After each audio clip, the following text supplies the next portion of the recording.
오늘 말씀은 하나님께서 인간을 창조하시고 동산에 그 인간을 머물게 하셨다는 내용입니다. 이미 1장에서 인간 창조에 대한 기록이 나왔습니다.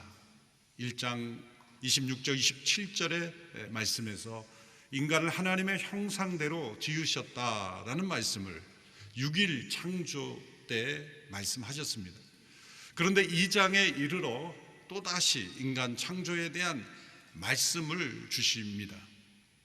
성경을 비평적으로 읽는 사람들은 이렇게 창조의 기록이 중복되어 나오는 것은 서로 다른 출처의 자료를 편집한 것이기에 이 둘을 해체시킴으로 원래의 의도를 발견할 수 있다라는 이 자유주의 신학적인 비평적인 시각으로 성경을 해체시키려고 합니다. 그것은 성경을 인간의 책으로 보기 때문입니다. 성경은 하나님의 책이며 영감된 책이므로 유기적인 연결이 되어 있습니다. 1장에 인간이 하나님의 형상대로 창조된 것에 더하여 2장에서 다시 한번 반복하고 있는 것은 중요성을 강조하고 있는 것입니다. 1장에서 6일 창조 때 인간의 창조를 언급하신 것은 인간도 6일 창조에 속한 피조물 중에 하나임을 강조하는 것입니다. 2장에서 인간 창조를 다시 언급한 것은 피조물이긴 하지만 다른 어떤 피조물과 구별된 하나님과 특별한 관계를 맺고 있는 피조물이라는 것을 강조하고 있는 것입니다. 그래서 1장에서 하나님의 이 명칭, 이름을 설명할 때 엘로힘, 하나님을 설명합니다. 그것은 천지를 창조하시고 만유를 통치하시는 만유의 주제이신 하나님을 설명하는 겁니다. 엘로힘. 그런데 2장에서는 여호와 하나님을 강조하는 것은 그 많은 피조물 가운데 특별히 인간과 관계를 맺으시며 언약을 맺고 그 인간과 동행하시며 인간을 돌보시며 인간을 통해서 역사하시기를 원하시는 하나님으로 설명할 때 여호와라는 이름을 사용하는 것입니다.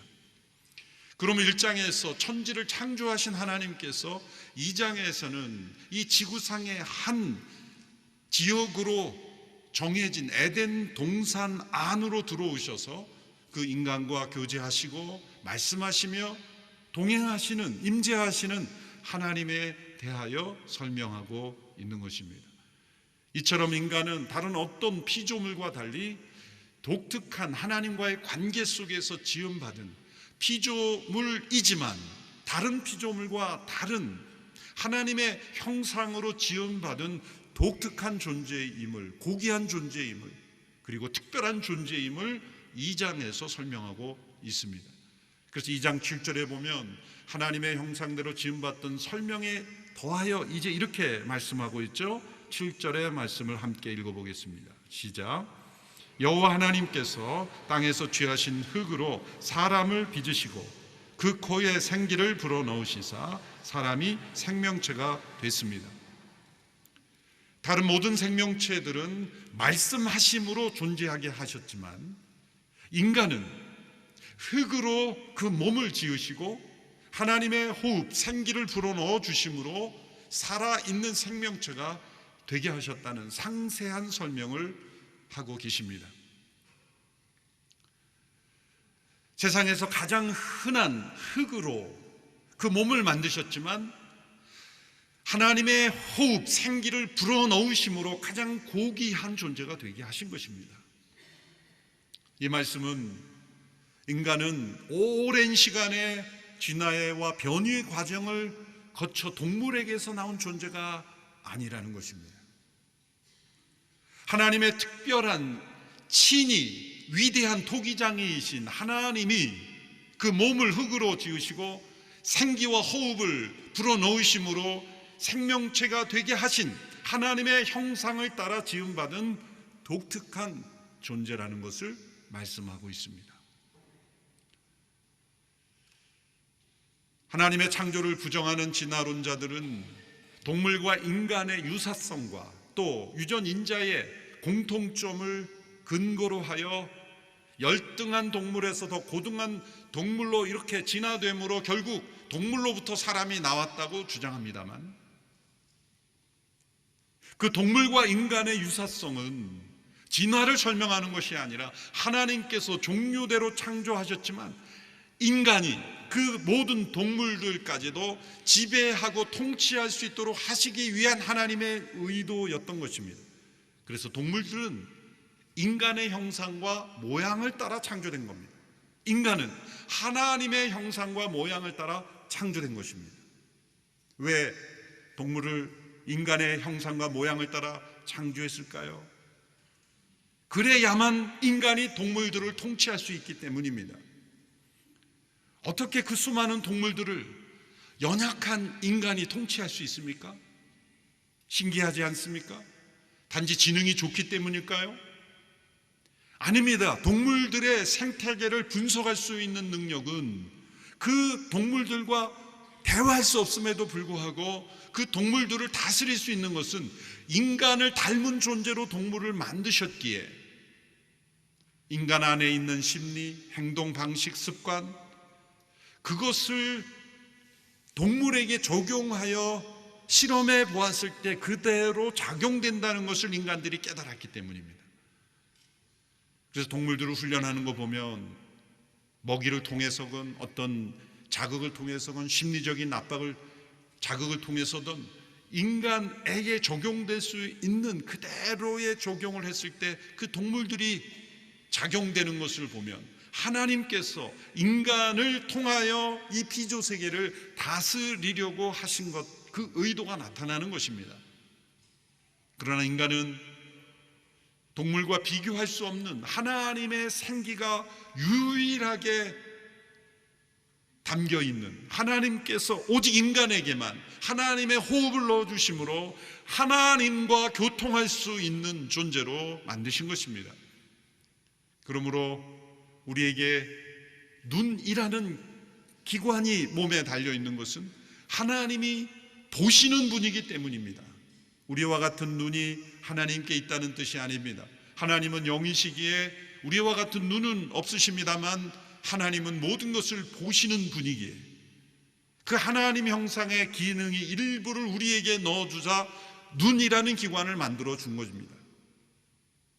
우리에게 있는 귀는 들을 수 있는 능력입니다. 그것은 하나님이 들으시는 하나님이시기에 우리와 같은 귀는 없으시지만 모든 것을 듣고 행하실 수 있는 분이기에 그 기능의 일부를 우리에게 넣어주셨습니다. 우리는 모든 것을 듣고 볼 수 없습니다. 필요한 것만 듣고 보게 하신 것이죠. 그러나 그 기능은 하나님의 형상의 기능의 일부입니다. 우리에게 얼굴에 달려있는 입은 말을 하도록 대화할 수 있는 기능입니다. 그것은 하나님께서 말씀하시는 하나님이시기 때문이며 그 형상의 기능의 일부를 우리의 입을 통해 만들어 주신 것입니다. 인간의 모든 존재의 기능은 하나님의 형상의 기능에 지극히 일부분을 넣어주셨지만 이 기능을 통하여 인간은 위대한 일들을 행할 수 있으며 피조세계를 다스릴 수 있으며 그리고 가장 중요한 목적은 하나님과 대화할 수 있는 존재로 지음받았다는 것입니다. 그러므로 시편 94편 9절의 말씀에 귀를 지으신 이가 듣지 아니하시랴 눈을 만드신 이가 보지 아니하시랴. 하나님이 듣고 보고 말씀하시는 분이기에 우리에게 눈과 귀와 그리고 입을 만들어 주심으로 다른 어떤 피조물과 다른 차원의 존재를 만드심으로 하나님의 통치를 대리할 수 있는 능력을 인간에게 부여하셨다는 겁니다. 얼마나 놀라운 축복입니까? 인간이 얼마나 놀라운 존재입니까? 얼마나 고귀한 존재입니까? 가장 흔한 흙으로 빚어졌지만 하나님의 생기와 호흡으로 가장 고귀한 존재이며 하나님의 형상의 일부를 부여받은 존재로 모든 피조물들을 통치할 수 있는 인간의 고귀함, 그것은 하나님의 형상대로 지음받았기 때문입니다. 하나님의 생기를 부여받은 존재이기 때문입니다. 하나님은 거기에 그치지 않았습니다. 그 인간을 성장시키고 변화시키기 위해서 한 동산을 마련해 주셨습니다. 그 동산의 이름은 에덴 동산입니다. 오늘 본문 8절과 15절의 말씀을 함께 연이어 읽어보겠습니다. 시작. 여호와 하나님께서 동쪽의 에덴에 동산을 만드시고 손수 빚으신 그 사람을 거기에 두셨습니다. 여호와 하나님께서 그 사람을 데려다가 에덴 동산에 두셔서 동산을 일구고 지키게 하셨습니다. 이 말씀을 통해 에덴 동산은 이 지구 전체가 아니라는 것을 알 수 있습니다. 동쪽의 에덴이에요.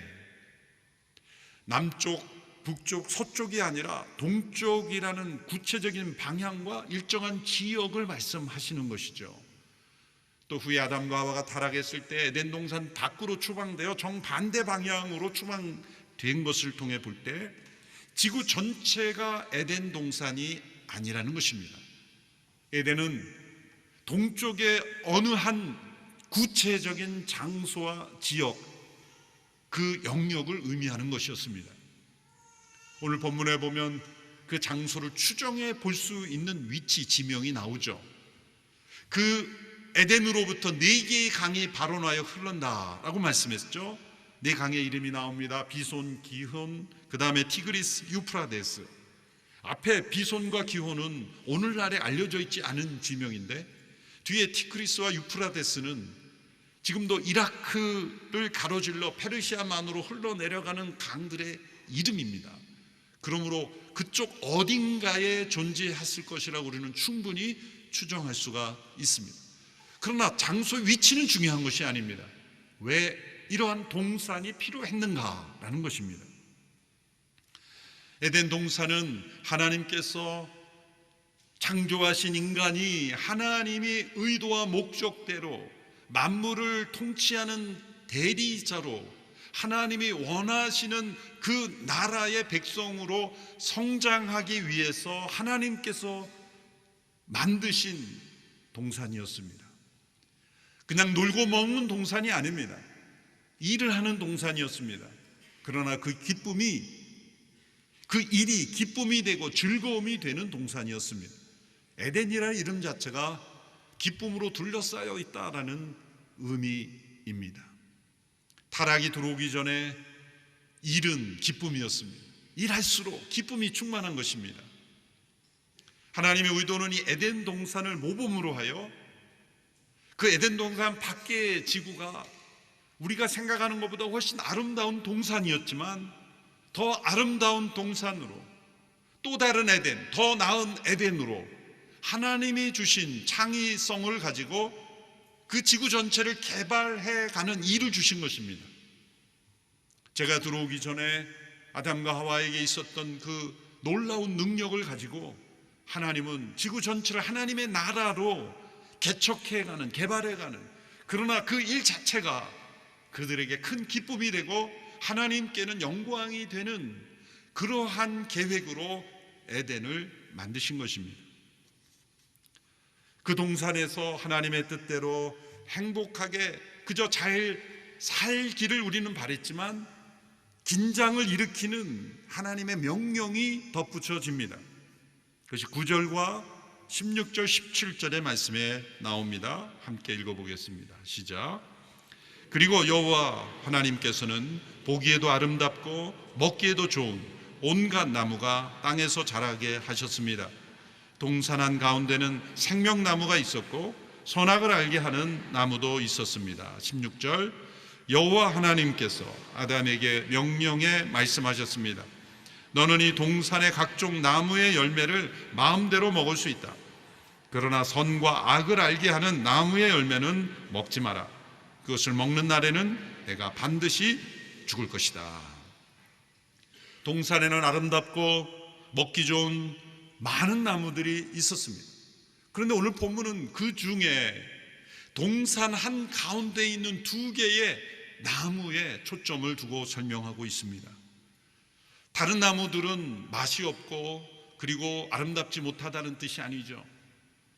모든 나무들이 다 아름답고 먹기 좋은 열매들이었지만 2개의 나무는 특별한 목적을 가진 나무라는 겁니다. 다른 목적을 가지고 세워진 두 개의 나무가 있었다라는 것을 말씀하는 겁니다.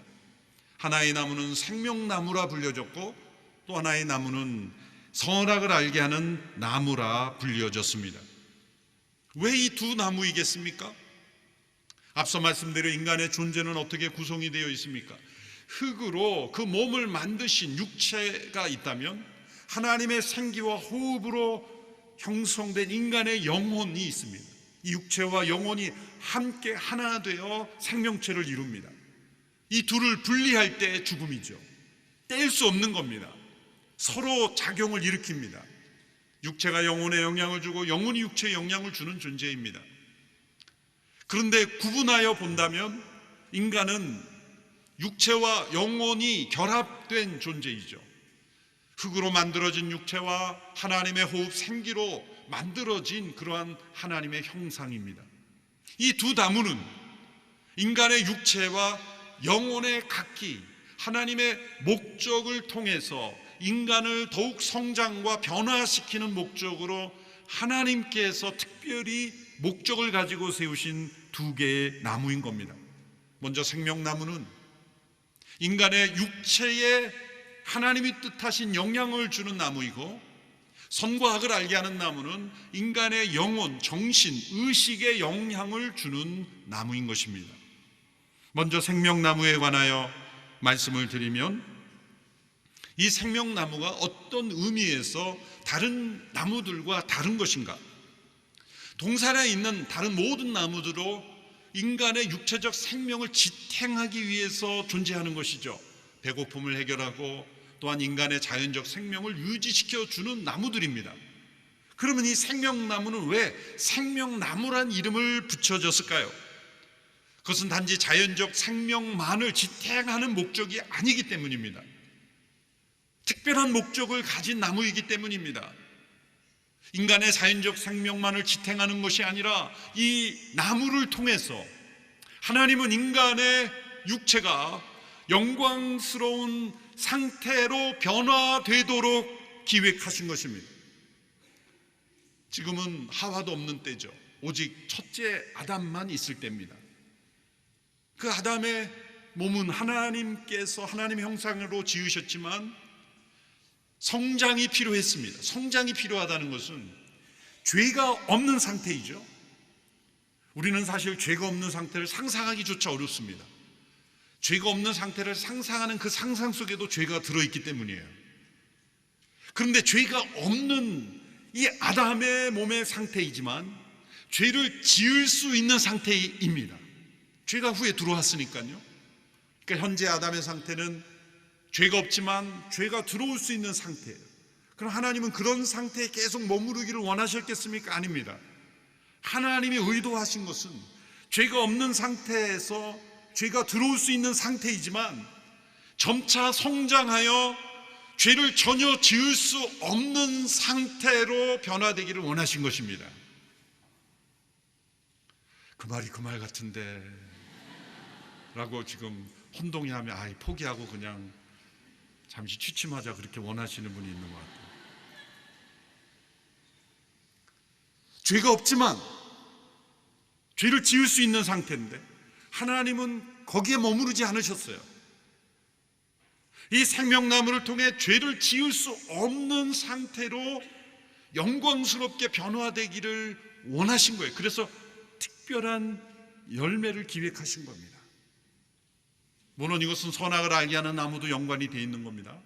그러나 두 개의 측면으로 하나님은 인간의 변화를 원하셨던 겁니다. 만일 아담이 하나님의 법을 잘 지킴으로 죄를 짓지 않았더라면 죽음이 들어오지 않았을 것이고, 아담과 그의 후손들은 이러한 생명나무를 통해 불멸의 상태, 죽음이 없는 상태일 뿐만 아니라 죄를 지을 수 없는 상태로 변화되어 가는 그런 육체의 상태로 변화됐을 겁니다.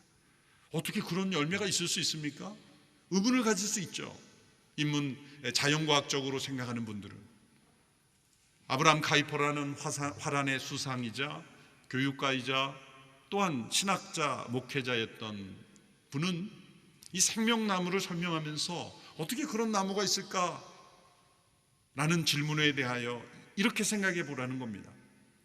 이 저주받은 땅에도 수많은 나무들이 있는데 어떤 열매들은 단지 우리의 배고픔을 해결하는 작은 영양만 공급하는 그런 열매가 있지만, 어떤 나무들은 심각한 독이 있어서 우리를 치명적으로 죽이게 할 수 있는 나무도 있고, 정반대로 우리를 치명적인 질병으로부터 우리를 다시 살리게 하는 약초도 존재한다.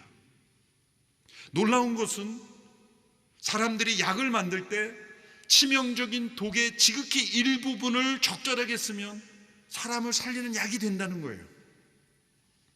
그러므로 나무 열매들 중에는 단지 배고픔을 해결하여 생명을 지탱하는 목적의 나무도 있지만, 생명의 뿌리에 영향을 주어서 죽이게도 하고 살리게도 하는 그러한 나무가 있다는 거예요. 그런데 이 시점에는 독이 있는 열매가 없었던 시점이니 인간의 생명의 뿌리의 근원을 더 높은 차원으로 변화시키는 그런 나무의 열매가 존재한다는 거예요. 인간이 죄 가운데 있지 않았을 때 이 생명나무의 과실은 인간을 한 차원 높은 차원의 성장으로 변화시킬 수 있었다는 겁니다. 그러면 두 번째, 선과 악을 알게 하는 나무는 어떤 기능입니까? 그건 인간의 정신, 영혼, 의식을 성장시키는 것입니다. 앞서 말씀드린 인간은 하나님의 형상대로 지음받았다고 했을 때 인간은 자유의지를 가진 존재, 스스로 결정할 수 있는 주권을 가진 존재, 스스로 판단하고 생각할 수 있는 존재라는 뜻입니다. 그러한 존재가 성장이 필요한 영역은 무엇입니까?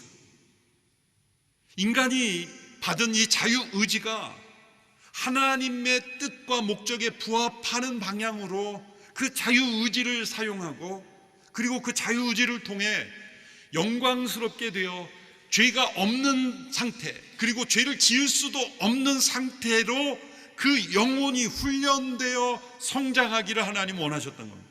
그래서 선과 악을 알게 하는 나무라 일컬어지는 그 나무를 지정하셔서 먹지 말라라는 금지의 명령을 주신 것입니다. 그 나무의 열매가 독이 있었기 때문이 아닙니다. 그리고 다른 어떤 열매보다 맛있어서 하나님만 드시려고 먹지 말라 한 것도 아닙니다. 금지하신 그 명령 자체를 주셨다는 것이 중요해요. 모든 것을 마음대로 원하는 대로 할 수 있는 인간에게 단 하나의 나무를 먹지 말라 한 금지 명령을 주셨기에 그 나무를 볼 때마다 인간은 생각해야만 했습니다. 어떤 생각을 했을까요? 그 나무를 볼 때 먹지 말라, 그 명령이 떠올랐을 것이고, 인간의 영혼은 내가 왜 먹지 말아야 되지라는 의문도 제기했을 겁니다. 먹지 말아야 되는 이유, 하나님이 말씀하셨기 때문에. 나는 단순한 말씀에 대한 믿음으로 먹지 않는 순종을 계속 해갔다면 따먹을 수도 있고 따먹지 않을 수도 있는 그러한 자유를 가지고 하나님이 말씀하셨기에 먹지 않는 순종을 계속 연습하다 보면 어떻게 될까요? 더 이상 먹고 싶은 욕구조차 존재하지 않는 상태에 이를 수 있는 거죠. 죄를 지을 수 없는 그런 상태로 성숙하고 변화되는 시점이 도래를 했을 겁니다. 하나님이 의도하신 건 바로 그겁니다. 먹지 말란 그 나무를 볼 때마다 하나님의 주권을 생각하게 되고, 하나님의 권위를 생각하게 되고, 하나님의 말씀을 생각하게 되고, 자신이 피조물임을 생각하게 되고, 내가 먹을 수도 있는데 먹지 않는 편을 택함으로써 인간의 자유의지가 점점점 죄와 상관없이 죄가 틈탈 수 없는 그러한 하나님의 말씀을 믿는 믿음으로 사는 인생이 된 거예요. 그러니까 이때는 어떤 시점이니까 인간의 양심조차 없는 단계입니다. 선과 악을 알게 한다 할 때, 그래서 신학자들은 이 나무를 양심의 나무라고 붙이기도 합니다. 혹은 지식의 나무라고 이름을 붙이기도 합니다. 왜 양심의 나무라고 붙일 수 있습니까?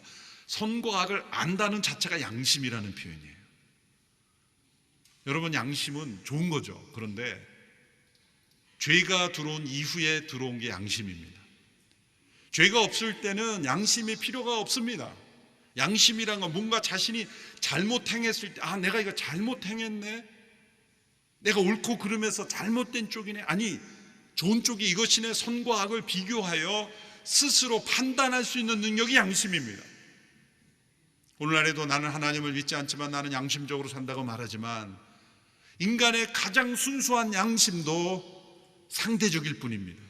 결국 자기 자신이 기준이 될 뿐입니다. 100% 온전하고 선한 양심은 존재할 수가 없습니다. 타락한 양심에, 지극히 선한 양심에도 이기심이 숨어 있을 수 있기 때문이죠. 그러므로 지금 이 아담의 상태는 양심이 없는 상태예요. 우리 시기에 양심이 없다는 뜻이 아니라 선과 악을 스스로 판단할 필요가 없는 상태입니다. 그러므로 타락 이전의 인간의 상태는 양심을 따라 사는 존재가 아니라 믿음을 따라 사는 존재인 겁니다. 그때의 믿음은 우리를 용서하신 하나님의 은혜를 믿는 믿음의 차원이 아니라 하나님의 형상의 일부 가운데도 믿음이 있는 거예요. 삼위일체 하나님께서 함께 공유하시는 그 믿음.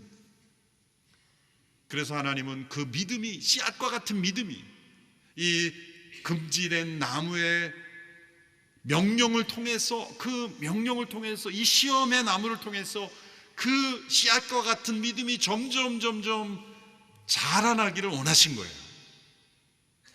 그래서 이것은 시험인 것입니다. 하나님이 인간을 두 나무 사이에 두신 것은 인간을 결승점에 두신 게 아니라 출발점에 두신 겁니다. 흙으로 빚어졌고, 그리고 하나님의 생기가 들어왔지만 하나님을 더 깊이 알아가야 하는 상태였고, 그리고 죄를 이길 수 있는 상태에 도달해야만 했고, 죄를 짓지 않을 수 있는, 그리고 죄를 지을 수 없는 상태까지 성장시키기 위해서 하나님은 이 두 나무를 통해서, 한편으로는 육체를, 한편으로는 영혼을 통해서 인간을 성장시키기를 원하신 것입니다. 그래서 먹지 말라는 금지 명령이 중요한 겁니다.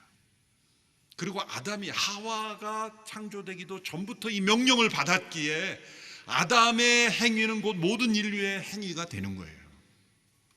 인류의 대표자이기 때문이죠. 이런 말씀을 읽으면 늘 어떤 사람들은 이렇게 시비하죠. 그렇게 먹으면 안 되는 거면 숨겨놓으셨어야 되죠.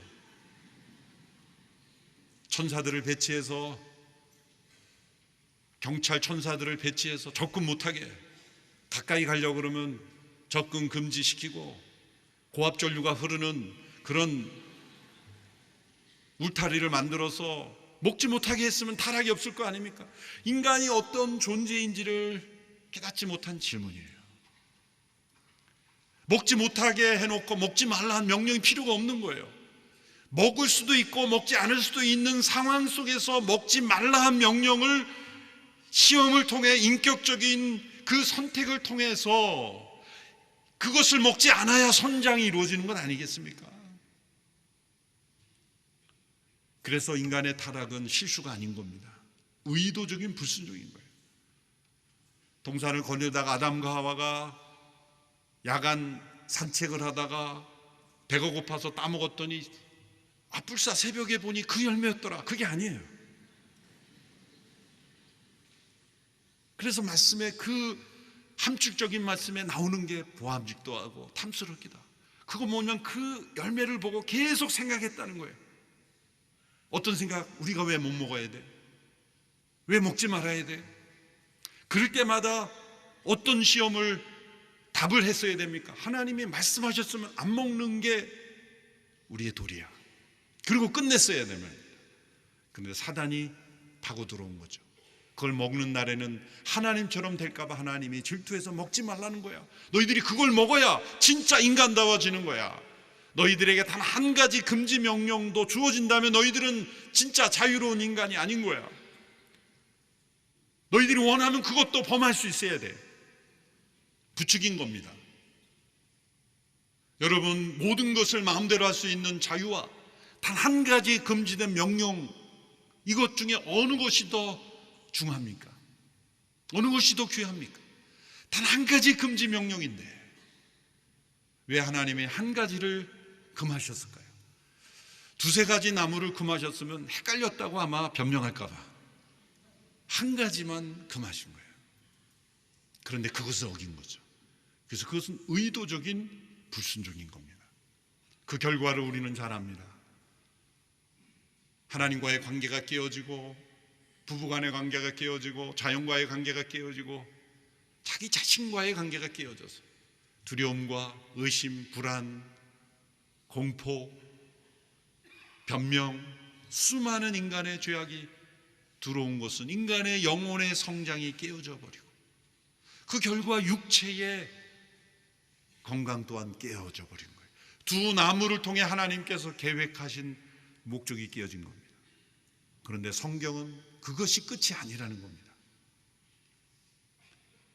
성경은 그러한 인간의 시험의 실패로 하나님의 창조 계획이 끝난 것이 아니라 하나님은 둘째 아담 예수 그리스도를 통해서 하나님의 창조의 계획이 완성되었다는 것을 선포하시는 겁니다. 첫째 아담은 두 나무 사이에서 실패했지만 둘째 아담으로 오신 예수 그리스도는 두 나무 십자가 사이에 십자가에 못 박혀 죽으심으로 하나님의 뜻을 온전히 순종하셨고, 선악을 알게 하는 나무를 불순종함으로 범하였던 인간의 죄를 그리스도의 순종으로 다 씻어주시고, 이제 우리에게 하나님의 창조의 목적이 이루어질 수 있도록 그리스도 안에서 새로운 피조물이 되게 하셨습니다. 그래서 우리를 그리스도 안에서 새로운 피조물이라고 하신 이유가 바로 거기에 있는 겁니다. 두 나무를 통해 하나님이 의도하셨던 계획이 이제 예수 그리스도 안에서 이루어지기 때문입니다. 그래서 요한계시록에 보면 생명나무가 에덴 동산에서는 예외적인 나무였지만 새하늘과 새 땅에서는 일반적인 나무가 되어 나타납니다. 그런데 특징은 그 동산에는 선과 악을 알게 하는 나무가 없습니다. 필요 없기 때문이죠. 창조 직후에 인간에게는 시험이 필요했습니다. 왜? 성장해야만 했기 때문에, 변화되어야만 했기 때문에. 그러나 이제 예수 그리스도 안에 있는 새로운 피조물에게는 다시는 시험이 필요 없는 것은 그리스도께서 그 시험을 이기시고 승리하심으로 우리에게 그 승리를 선물로 주셨기 때문에 하나님의 모든 창조 계획이 그리스도 안에서 이루어진 것입니다. 그것을 우리에게 선물로 주신 것입니다. 죄가 없었을 때 두 나무 사이에서 첫째 아담이 실패하였지만 둘째 아담인 예수 그리스도는 승리했습니다. 그래서 예수님을 믿어야 하는 겁니다. 예수님이 우리를 하나님의 창조 계획으로 완성으로 이끌어 주시는 분이기 때문입니다. 영원한 나라에서 우리는 그 생명나무의 실과를 먹게 될 것입니다. 다시는 시험이 없고 죄가 없고 심판이 없고 눈물이 없는 그 나라에 거하게 될 것입니다. 이것이 복음입니다. 하나님의 계획은 이루어졌습니다. 인간의 타락이 하나님의 창조 계획을 무너뜨릴 수가 없습니다. 그리스도 안에서 새로운 창조물 된 이 축복을 누리고 날마다 그리스도 안에서 이 영원한 나라를 바라보는 우리 모두가 되기를 축원합니다. 기도하겠습니다. 우리를 창조하시고 우리의 타락에도 불구하고 놀라운 구원의 역사를 이루신 하나님을 찬양합니다. 두 나무를 통해 인간을 성장시키고 변화시키기 원하셨던 하나님의 계획을 그리스도 안에서 온전히 이루어 주시니 감사합니다. 예수 그리스도 안에서 새로운 피조물 된 우리들, 하나님의 창조의 계획이 온전히 이루어지는 통로 되게 하여 주시옵소서. 더욱 그리스도 안에 거하며 그리스도의 안에 나타난 하나님의 놀라운 계획을 깨닫고 체험하며 누리는 주님의 백성들 다 되게 하여 주옵소서. 예수님의 이름으로 기도하옵나이다. 아멘.